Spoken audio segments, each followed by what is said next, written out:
Welcome to the 24th lesson of SmartKnitter, Knit Specification Level 2. We will be demonstrating how to make a neck opening for Raglan sweaters.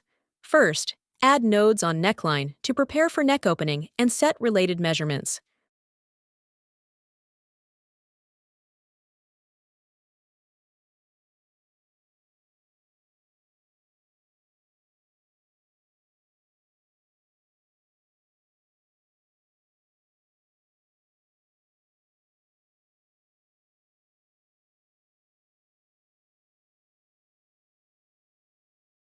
Right-click and Add Division Line and Point to create the neck opening and set related measurements accordingly.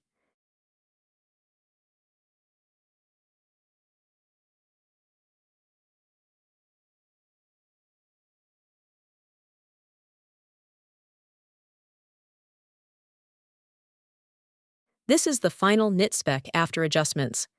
This marks the end of this class. Thank you for watching.